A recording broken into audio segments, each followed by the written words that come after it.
This is it, Jazzy Po-Boys. Authentic New Orleans po' boy. Here, you're going to make sure your bread is toasted. We're going to make sure you got New Orleans, Louisiana product.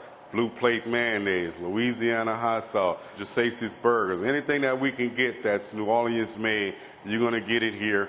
Authentic New Orleans cooking. We do catering. I've been cooking for 25 years, been in the business in New Orleans, around New Orleans, worked for some of the top 10 restaurants in New Orleans. One of the things that I learned is that people come to New Orleans for New Orleans cooking. You know, hey, I can give you a good po' boy for $8, $9. I can give you a good sandwich versus you saying, oh, that's too expensive. I'm going to go somewhere else for $1 less, you know, but you won't get the same sandwich. You waste that in gas driving around looking for some quality food to eat. Cooking is a dying art. Too many people don't cook no more. The grandmothers are going. A lot of the grandmothers used to cook. Now you have babies raising babies off of McDonald's, Burger King, fast food. You got single parents households, so single parent cannot work all day and come home and cook a big meal for their family. And I tell everybody, what I do with my roast beef is not fast food. That roast beef I cook down for 10 hours. 2 people can come eat under $20 and have a decent meal.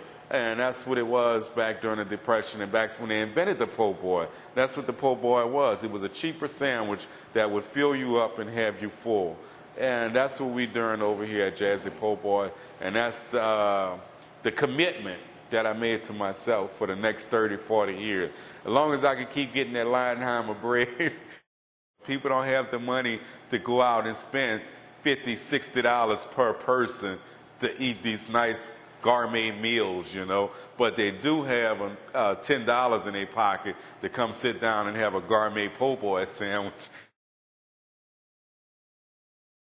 The flood came, and so it was hard to find somebody to finance me to reopen because I had only been open the doors was actually open only a such period of time. I got back to New Orleans December the 1st, tied up with Loyola University's Business Development Department.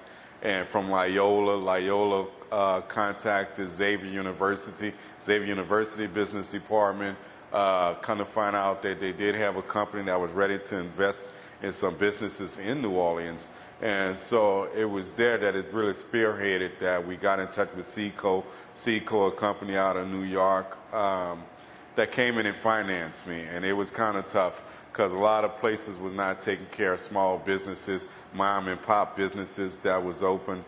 Jazzy Po-Boys is one of several restaurants that we've helped to reopen or help them sustain their business since Katrina. We've been providing loans and grants and technical assistance to a lot of neighborhood businesses, a lot of minority-owned businesses. Not much of the neighborhood is back yet. We're working really hard with them to help bring customers to the business, to do some heavy-duty marketing. That's what it's going to take in New Orleans today to get businesses back up and running and to keep them going. So this is my commitment to New Orleans and bringing back the community where we're at, providing a different entertainment, variety. I used to be able to go out to eat in different places, in restaurants, in bars, and there was all kind of activities going on. And I'm just trying to just keep it grounded, stay real, keep my sanity post-Katrina, and offer these people that's in these trailers and these homes that are having so much problems right now. When you come here, I want you to forget your problems, have a good sandwich, have your nice drink, listen to some good music, and try to forget about what else is going on in New Orleans. If it's only for that couple of minutes that you sit down and eat and have your decent meal, that you can forget about whatever else is going on post-Katrina. I went to church Sunday, and I asked the church, I said, where are y'all headed at? Oh, we're going to rallies. You going to rallies Sunday after church? How many people really go? Sunday after church is meant to come to nice places and sit down with the family. It's usually only quality family time. It's just let me know how desperate people are for something decent to come and relax and not just a fast food place. And I'm hoping to provide that here. So I think this was God's will for me to come and do what it is that I'm doing and providing. Because I've always asked, and if you give me there, that I will give back to the community. One of the things that I don't see a lot of businesses doing, giving back to the community. And I know part of Share My Strength and Seco, one of the reasons that they was doing this is that I can help out the community. And I was like, I'm going to give it 100% plus to help out that community and do whatever it is I can help them grow. And so I look at this as a blessing and a stepping stone, not only for myself, like I say, for the other new artists that's coming along, the other new cooks that are coming along. Let it be a standard. Hey, Jazzy Po-Boys, that's where it's going. They're doing stuff for the community. The Po-Boys is something that's natural New Orleans, that was made in New Orleans. That French bread, you can't get nowhere out of New Orleans. And like I say, post-Katrina, that really dawned on me how important the Po-Boy sandwiches was for you. Because after that, we had McDonald's, Burger King, Popeye, burger, chicken, chicken, burger, burger, chicken, chicken, burger. And I remember saying, where the Po-Boy is at?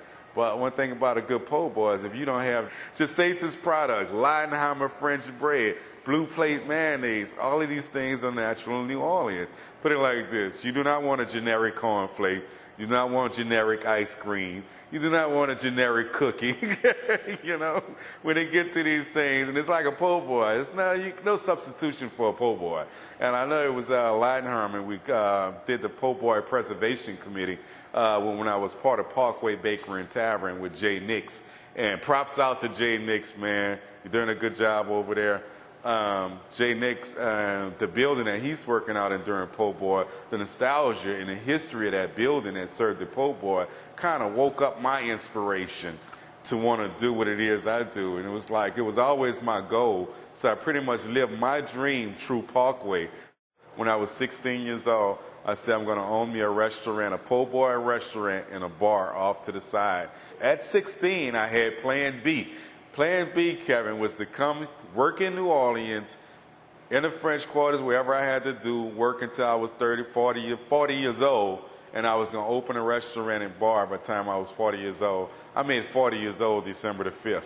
Plan A didn't work out, and Plan B, and here I am 40 years old, and I have what it is that I've been trying to accomplish. Okay, well, where anybody else from? I'm from the Ninth Ward. Where you at? I'm from the Ninth Ward. Monroe, what? Louisiana? Yeah, Lower Ninth Ward. Huh? Lower Ninth Ward. Oh, you from the Ninth Ward? Yeah. You from here?